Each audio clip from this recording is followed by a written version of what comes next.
In this video, I'm going to show you how to crop your photos in a circle in Photoshop.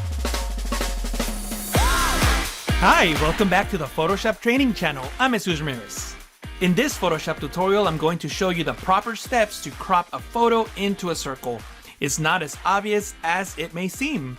Let's just get right to it. I'm going to start out by saying that unfortunately, you cannot crop in a circle in Photoshop. But that doesn't mean that we can't get the same result. So let me show you at least one method that'll get you the result that you want. And we're going to use a new tool in Photoshop. This tool is a little bit over a year old, and this tool is called the Frame tool right here. And the Frame tool allows you to create placeholder frames for images. And there's two options. You can see them here in the options bar. We have a rectangular frame and a elliptical frame. In other words, you can create a circle.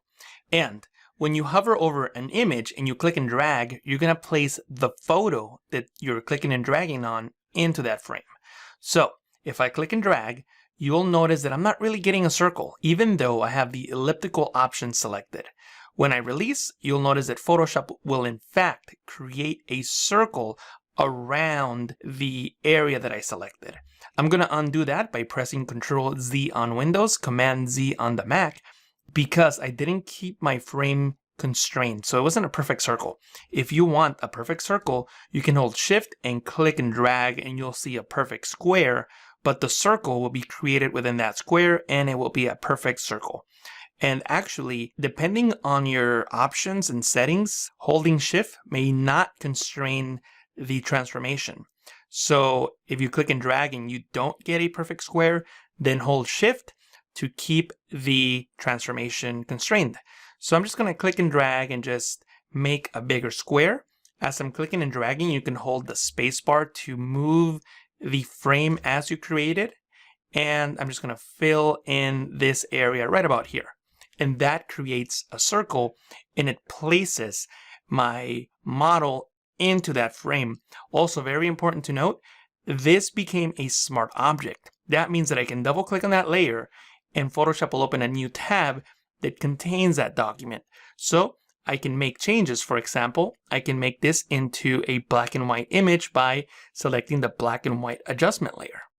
The image becomes black and white, and I can use these sliders to control the original colors of the image. For example, the model's wearing a red top, so I can use the reds slider to adjust the luminosity of the reds. And here's a pro tip for you. If you click on the dropdown, on the blending mode dropdown, you'll see the different blending modes. If you select luminosity, the color comes back, and now I can use these sliders to control the luminosity of those colors. For example, with reds, I can now control how dark those reds appear. So this is a cool tip that will give you that extra control with the luminosity of the colors in your photo. I'm going to change the blending mode back to normal. And I'm just going to press Ctrl S, Command S on the Mac to save. And I can go back into my working document. And you can see now that those changes were applied to this image. And that's because we were working with a smart object.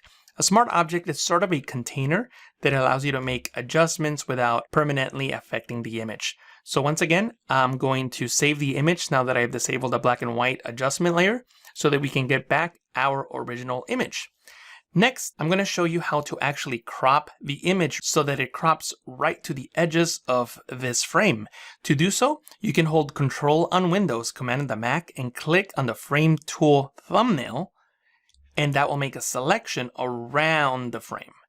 Then I can select the crop tool from the toolbar and notice that immediately Photoshop will crop the image to the selection, and I can tap Enter on Windows twice or Return on the Mac twice to commit those changes. I'm going to double tap on the hand tool to fit the image to screen, and you can see now that the image is now inside of that circle and there's transparency right outside of that. That's what the checkerboard represents.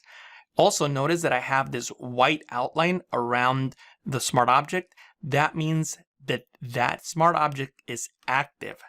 The focus is on the smart object, so I can adjust it with the move tool. So I'll select the move tool and I can click and drag to reposition her within that circle. At this point, you could also edit the smart object one more time if you want to. You can double click on the Smart Object thumbnail to open it up in a new tab. Then enable the black and white adjustment layer.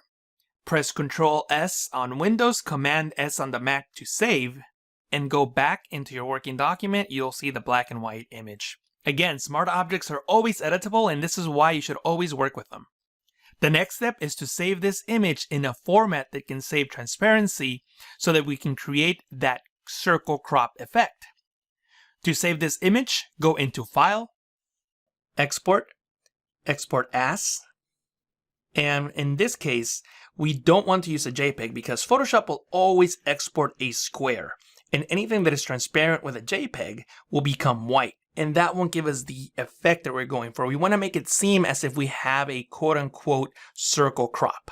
So to achieve that effect, we need transparency. So we need to use a file format that uses transparency. And a file format to do that will be PNG, since you can keep the transparency by checking this checkbox.